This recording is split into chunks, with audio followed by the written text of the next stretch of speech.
Friends, I think you have already heard about secret closed cities in Russia, and the biggest of it is Seversk, located nearby Tomsk in Siberia. Eventually, it's not easy to get there even for Russian citizens, but today I have a chance to do it. Let's go over the barbed wire.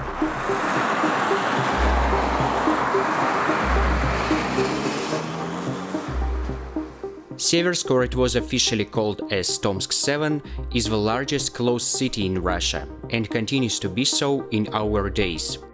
Its population is approximately 106,000 people. It's located in western Siberia, just several kilometers from Tomsk.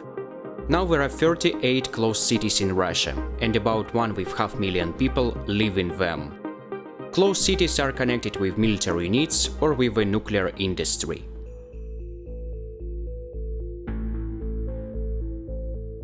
On July 1945, in Potsdam, US President Truman informed Stalin that the United States now has a weapon of extraordinary, destructive power. According to Churchill's memoirs, Stalin smiled, but didn't become interested in the details. That same evening, Stalin instructed Foreign Secretary Molotov to talk with nuclear physicist Igor Kurchatov about speeding up work on the atomic project. This is how the history of the closed nuclear cities in USSR began. The new industrial complex in the future, the Siberian chemical plant, was originally coded as the Uralsky Machine Building Plant, or combined number 816, fifth mailbox, or even now old men name it just a mailbox, literally in Russian почтовый. Significant requirements were put forward for the location of such a large-scale nuclear power complex. Remoteness from the European part of the country for safety from air attacks by potential enemies, location near the complex of a large source of relatively clean and cool water for cooling operating equipment, the presence of transport links with the industrial centers of country, location near the major educational center for training. The site near Tomsk perfectly suited all of the above conditions. So let's go for a walking tour by Seversk. The main street here is Kommunistsky Prospect, and how it could be named in the city that was fully constructed by the Soviet rules actually. And sometimes I think that Seversk is real sanctuary of USSR, because here is a lot of streets named after the USSR. For example, the 1st May Street, Lenin Street, Kommunistsky Prospect, Kuibyshev, Kalinin, Sverdlov, maybe something else, and Soviet Street itself, of course.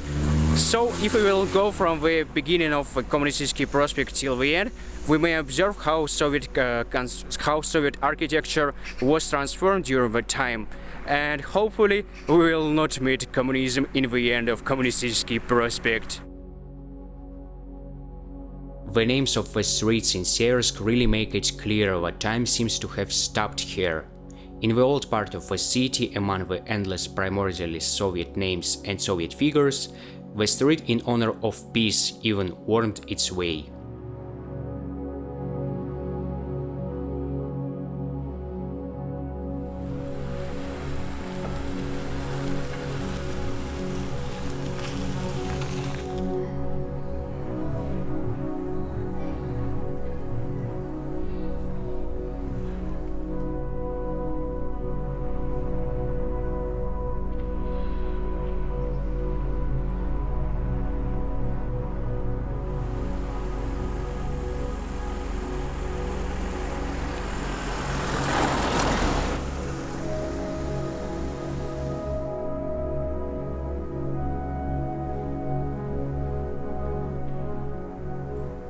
Вы знаете, куда сходите? Куда? Я сейчас вам покажу.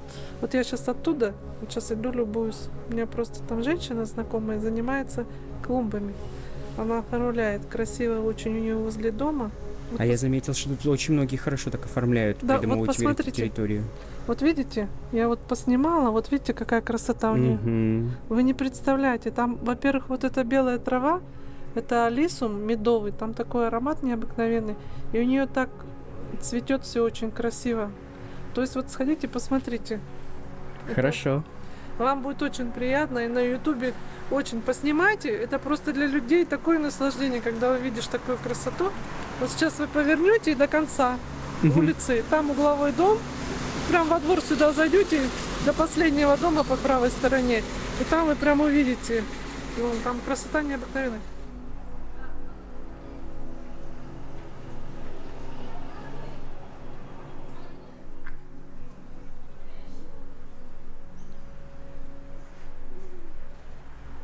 Because Seversk was constructed in Soviet time, it was made in best Soviet traditions of city planning construction. And the first thing that I know is it's a net structure of streets, what make the small quarters inside the streets. And the first builders of Seversk lived in such timber barracks. And there are a lot of different timber barracks preserved in Seversk.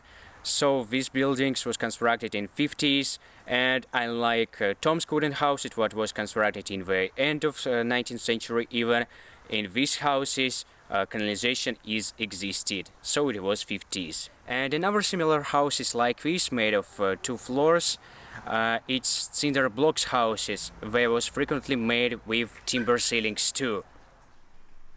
Who was the first builders of such important Soviet project? Of course, Gulag prisoners. In the first most intensive years of construction, more than half of the buildings in the city were built with the involvement of prison's labor, including schools, museums and other cultural institutions. At the peak of construction in the early 50s, up to 32,000 prisoners took part in the construction, and their working day could be 18 and even 19 hours a day. And the camps existed here until 1959, a year before the official abolition of Gulag system in USSR.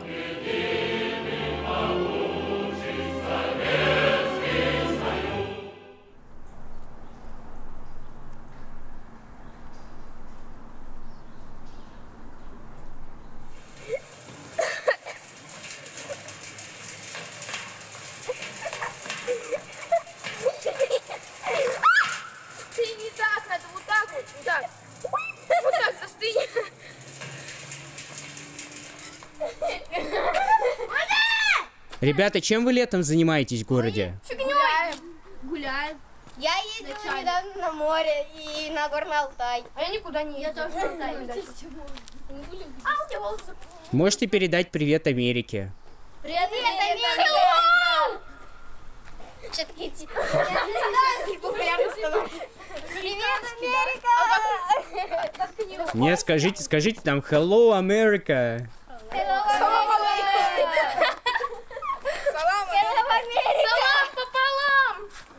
Let I tell you how I got here. In my perspective, it's absolutely simple story because Seversk is my born town. So every person who lives in Seversk have a specific document for going through a checkpoint, and it's looking like this. It's a specific document, and people name it like a propusк, what literally mean just a permit.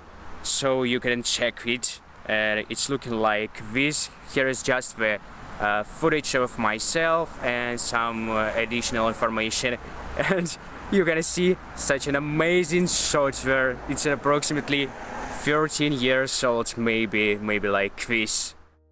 The access control was introduced to prevent the penetration of foreign spies in order to collect data on the developments of the Soviet Union. Until now, access to the city is almost fully restricted for foreign citizens. And the easiest way to get a pass for Russians is for those who have close relatives living in such city, and the pass is also issued for those who got a job in Seversk, or if you came to visit cultural event, for example go theater. And well, if you're a child under 12, you don't need any pass.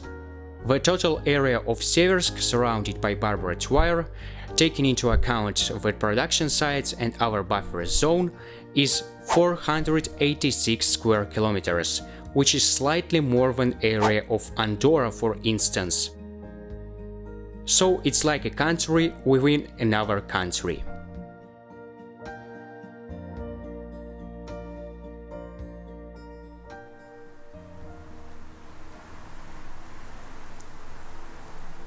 In general, people lived very well in Seversk. They lived better than average in our Soviet city in this time.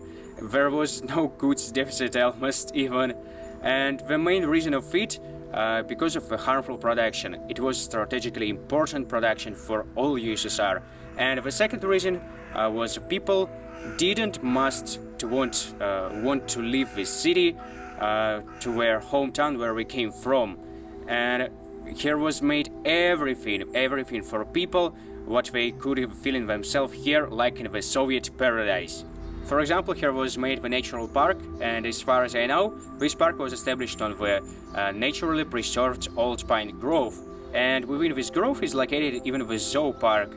I pointed you that there is no zoo park in Tomsk, but it's located inside the control point in Seversk.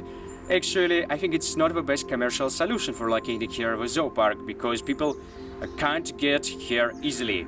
Nearby with natural park is a place where people can go to do sport, stadium and other sport facilities, and Soviet planners always planned locating of sport buildings in small quarters, where everything located is densely.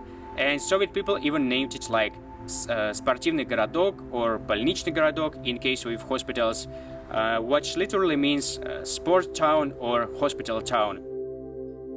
A sports town or a hospital town is a micro-district where everything is concentrated.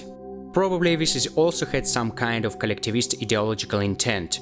When a Soviet person lives in quarters or neighborhood, when everyone goes to work together, when everyone does sport together and everyone treated together in one place.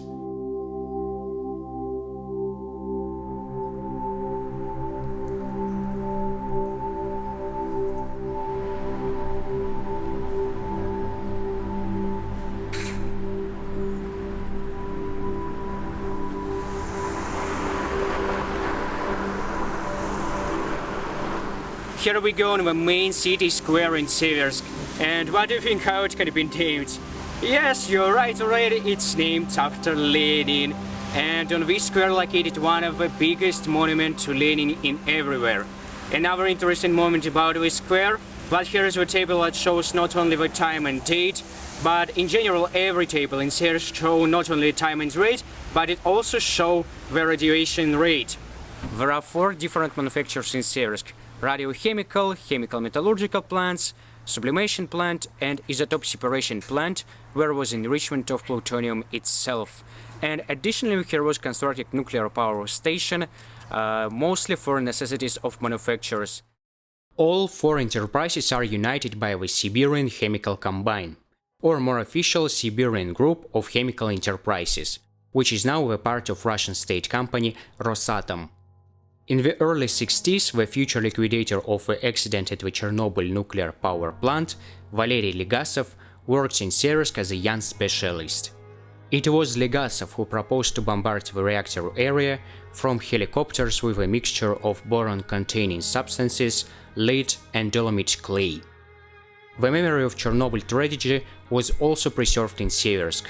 On the monument in the form of a flame, the words are engraved: "For those who pacified the flame of Chernobyl, to a life and untimely departed."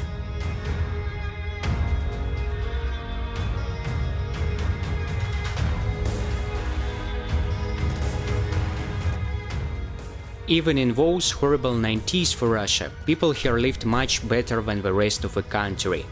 2 reactors continued to work in the city and state orders were received steadily. But in the spring of 1993, an explosion occurred at the Siberian Chemical Combine, which led to a release of plutonium and uranium into the atmosphere.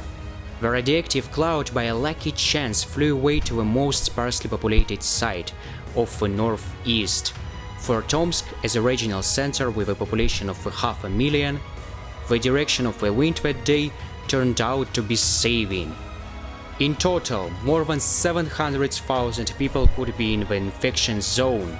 If on April 6 the wind drove the radiation to the south, the consequences of the accident could have been catastrophic.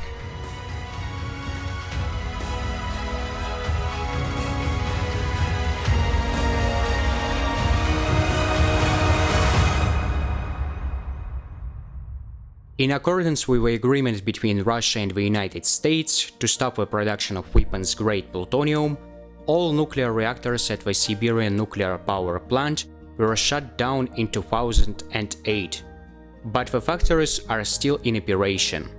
I hope that atomic energy will not be used as a weapon, and even more, as a source of energy.